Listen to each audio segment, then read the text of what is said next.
Buenos días, tardes o noches. El día de hoy, mi compañero Ángel Giovanni Legorburo Medrano y su servidor Reinaldo López Santiago les vamos a hablar sobre la construcción de argumentos en neurobiología de la conducta.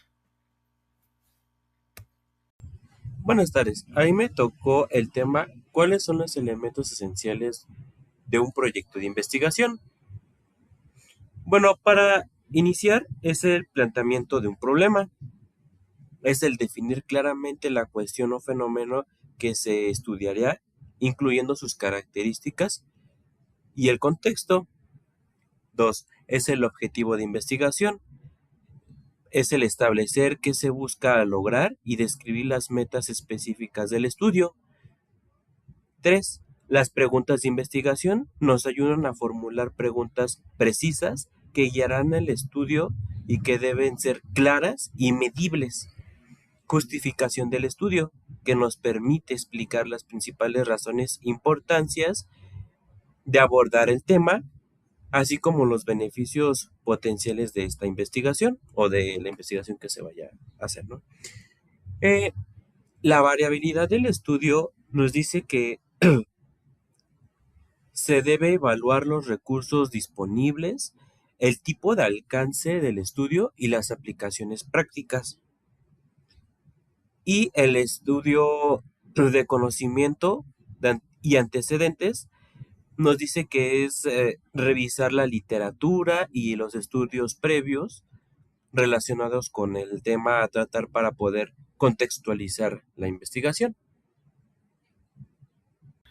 Bueno, otros elementos esenciales de un proyecto de investigación serían definir el alcance. Esto ayudará a establecer si el estudio será de tipo exploratorio, descriptivo, correlacional o explicativo, y también nos permitirá determinar su extensión. También utilizaremos un marco teórico. En el marco teórico es una revisión analítica del tipo de literatura que da soporte y a la vez enriquezca este tipo de investigación que nosotros vayamos a realizar. Utilizaremos diseños metodológicos, seleccionar los métodos y técnicas apropiadas para recolectar y analizar los datos. O sea, básicamente nos va a permitir elegir la forma y el momento adecuado de cómo realizarlo. Y por último ocuparemos una selección de muestra. Aquí vamos a definir quiénes serán los participantes o la unidad de análisis del estudio. Normalmente esta unidad de análisis se representa con la letra N. Conociendo los puntos anteriores, ahora veremos las características que se debe de tener un proyecto de investigación. Como objetivo, punto número A, es tener en cuenta la claridad y la precisión, que es básicamente debe expresar claramente qué se pretende lograr con el estudio. Dos, ser específicos y que sea medible, que indica de manera concreta qué aspectos se exploran o evaluar. Tres, ser realistas y que sea alcanzable. Es importante que los objetos sean factibles de cumplir con los recursos y el tiempo disponible. Cuatro,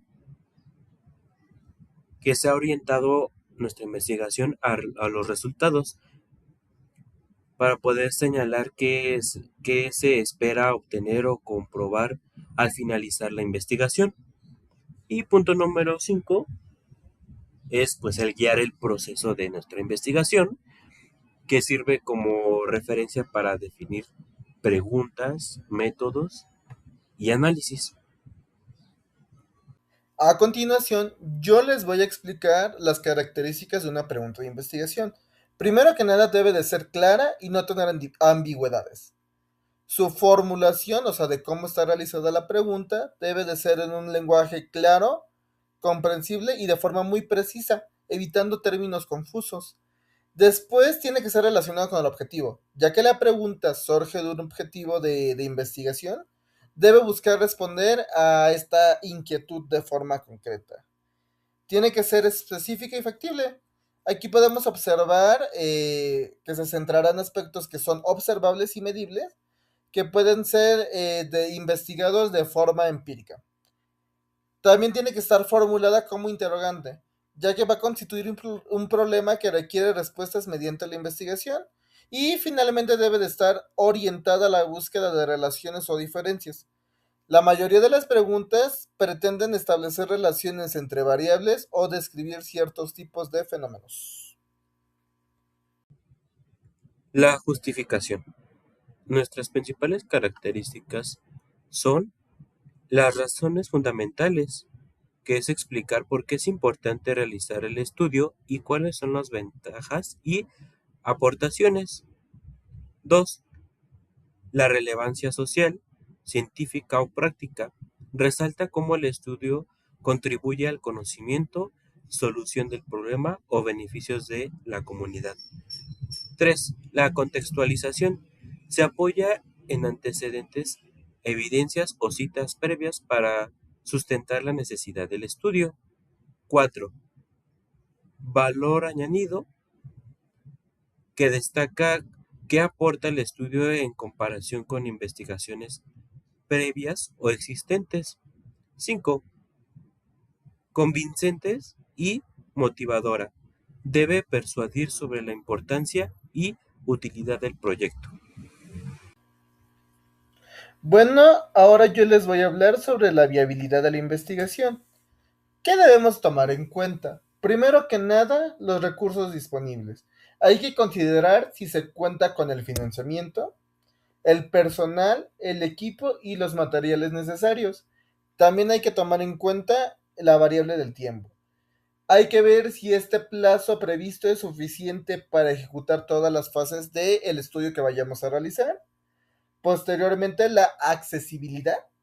Verificaremos si se dispone del acceso al contexto, población o a ciertos datos que nosotros vayamos a requerir. Después tendremos la factibilidad técnica y metodológica. Aquí tenemos que asegurarnos que las técnicas y métodos planeados son los adecuados y son realizables para el contexto de nuestra investigación. Y finalmente tenemos que tomar en cuenta los riesgos y las limitaciones. Aquí podremos identificar posibles obstáculos y también analizar si estos obstáculos pueden ser superados o de alguna forma mitigados. Ahora mencionaremos y describiremos las características de al menos 5 técnicas que se emplearán en las investigaciones de neurobiología. Uno es la cirugía estereotáxica. Es una técnica que permite realizar lesiones precisas en áreas específicas del cerebro mediante un sistema de coordenadas. Se emplean para estudiar las funciones de distintas regiones cerebrales, manipulando o eliminando zonas particulares o funciones cognitivas de un sujeto. 2. La técnica de registro de actividad neuronal o actividad eléctrica. Incluye métodos que permiten captar y medir en tiempo real la actividad eléctrica o fisiológica de las neuronas.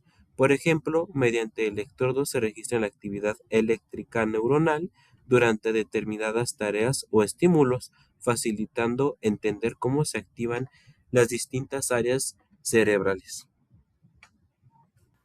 Así como mencionó mi compañero Giovanni, yo también les voy a explicar tres técnicas que se ocupan en neurobiología. Empecemos con la estimulación cerebral.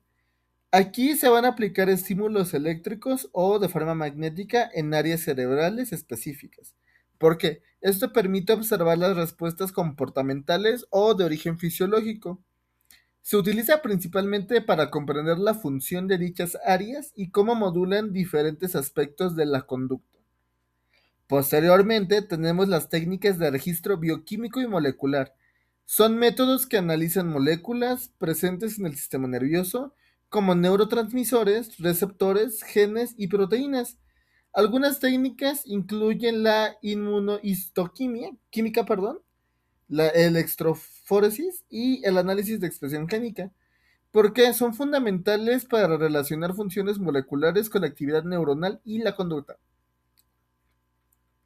También hay técnicas de imagen cerebral no invasivas, especialmente la neuroimagen, Aquí podemos incluir tecnologías como la resonancia magnética funcional, por sus siglas fMRI, y la tomografía por emisión de positrones.